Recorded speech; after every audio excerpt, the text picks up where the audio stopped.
Here's another problem from Chapter 7, asking us to determine the amount of work and heat transfer required for this process.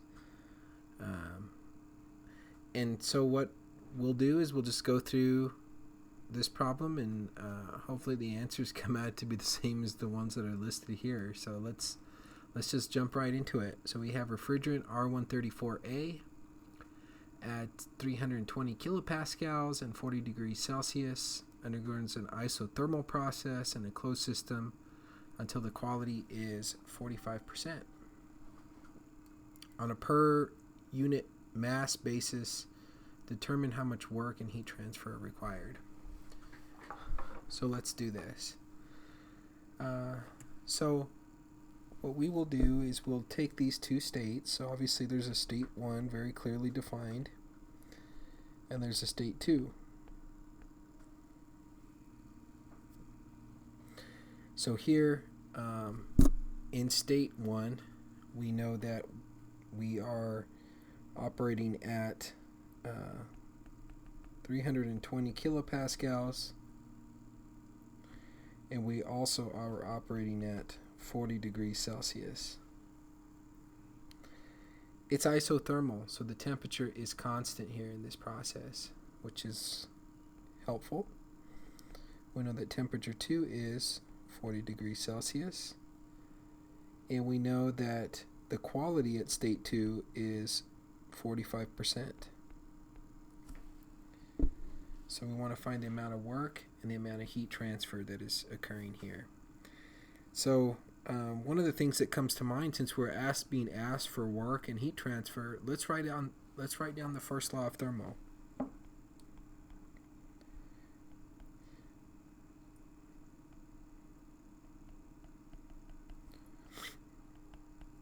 So I'm going to use internal energy since I can tell that this is a closed system. There's no mass crossing the boundary. We do have heat transfer to from our system to the surroundings, it looks like. Maybe the other way around. I can't tell right off the bat, but we have Q. Work, we're going to have work. We have a volume changing. If you guys remember, work is PdV. Any kinetic energy changes? We don't have any kinetic energy changes here. Any potential energy changes? We don't have that either. So our first law simplifies to Q minus W equals to M times U2 minus U1. This asks us to find it on a per mass basis, so I'll divide both sides of this equation by M. So I'll have lowercase q, lowercase w equals U2 minus U1. So obviously U2 and U1, we can look that up on the tables. That's not a problem. But you guys can see that we have one equation and we have two unknowns. So we don't know the heat transfer, we don't know the work, and we're going to have to use another relationship to help us to determine that. These two properties. So let's see if we can find that here.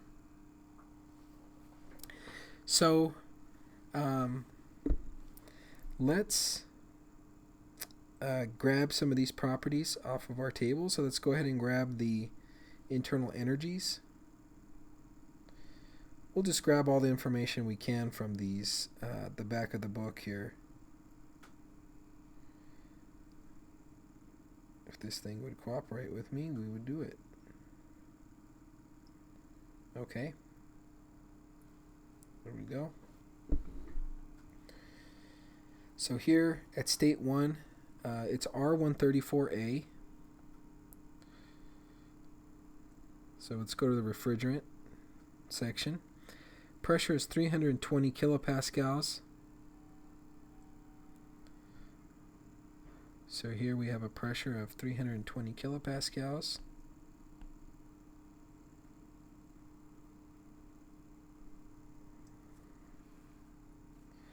So at state 1,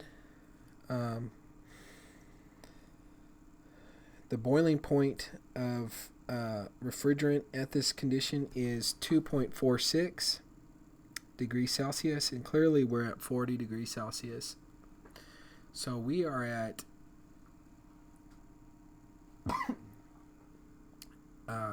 well into the superheated values for refrigerant here. So here the pressure is 320 kilopascals, so that's this table here at the bottom. Hopefully you can still see it okay. And we are looking at a temperature of 40 degrees Celsius. So here we are, 40 degrees Celsius. We're actually looking at this table here, 0.32. So we're really focused here on this one. Okay. So with that information, let's just write down all we can about state 1. We can grab V1, U1, S1, whatever we can. So V1 here is 0.0753.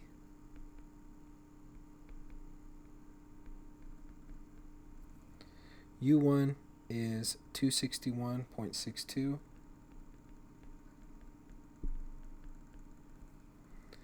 And S is 1.0452 kilojoules per kilogram K. So at state 2, we know that looks like to me that we lose heat to the environment now. It's pretty evident, and that we have a quality now, so it's saturated. We know that it's a temperature at 40 degrees and it's saturated. So let's go to the saturated tables, saturated temperature tables for refrigerant, and let's let me highlight this row here.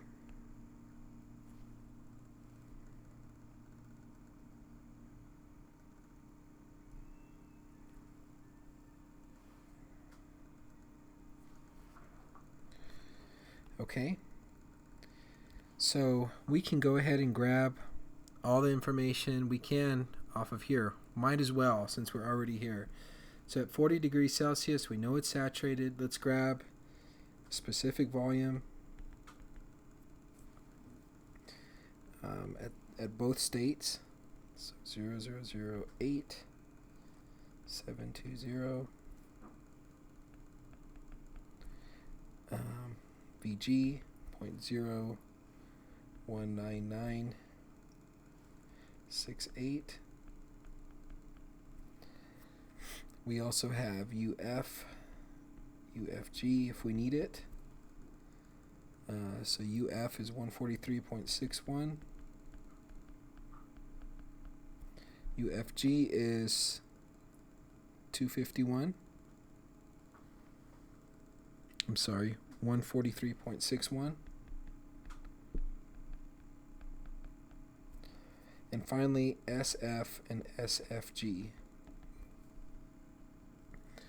So SF is 0.39493,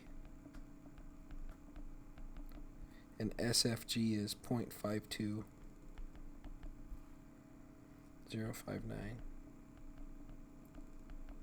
Okay, so with all this information now, we should be able to solve this problem, hopefully. So let's think about this. So we have, if we have any relationship for us to determine heat transfer or work from any kind of relationship that we have developed. Now we have, if you remember, a relationship for ds being equal to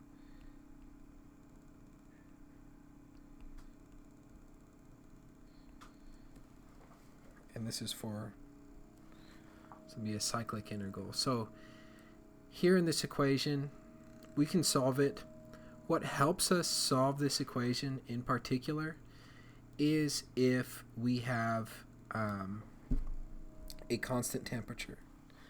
In this particular problem, our temperature does have happen to be constant. So this is a constant temperature. It comes out of the integral.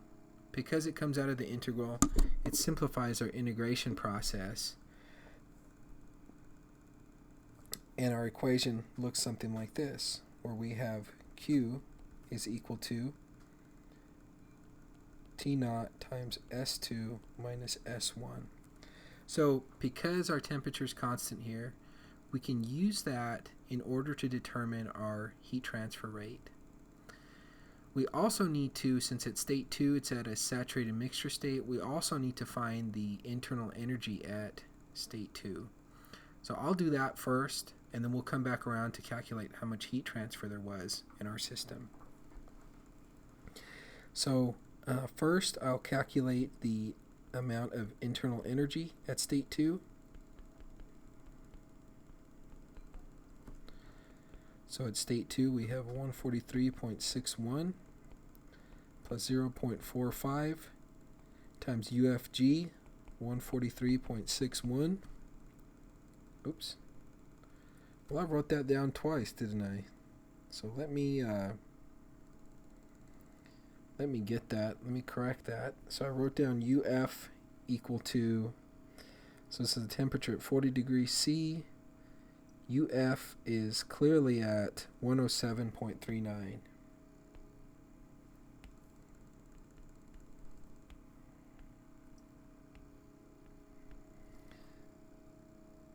UFG 143.61. Okay.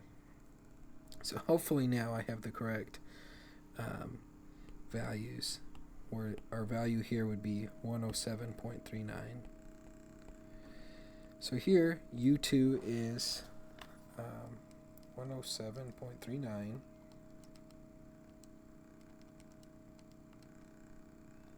172. This is in kilojoules per kilogram.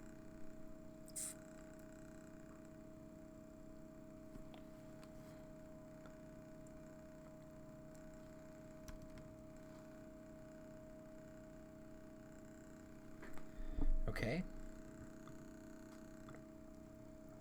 So next we will look at the entropy at state 2. We still need to use that. So let's apply the same equation.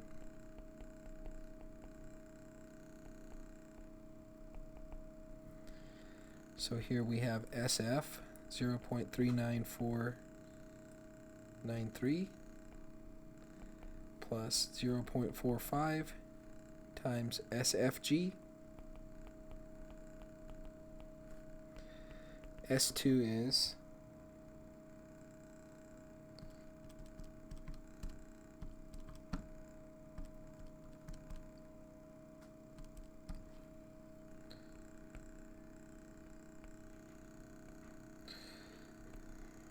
kilojoules per kilogram K.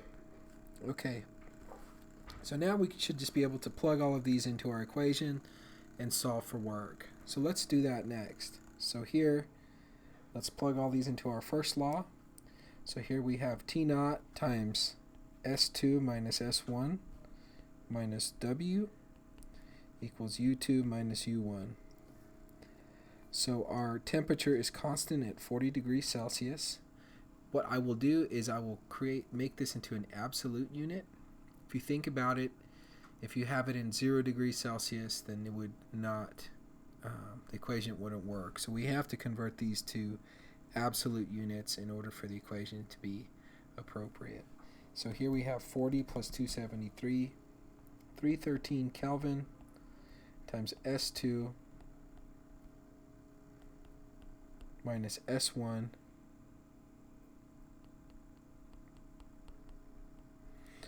minus W equals U2, which we calculated, minus U1, which we determined from the tables. So let's find all of these properties. So here we have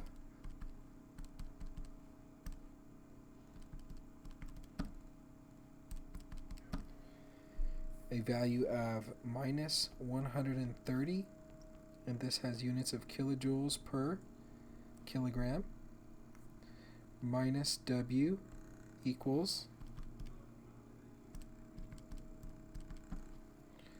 minus 89.62 kilojoules per kilogram. So adding these together, we would have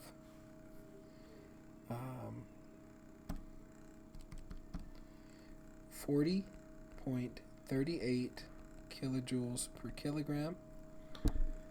And one of the things that we can notice is that the work would be negative.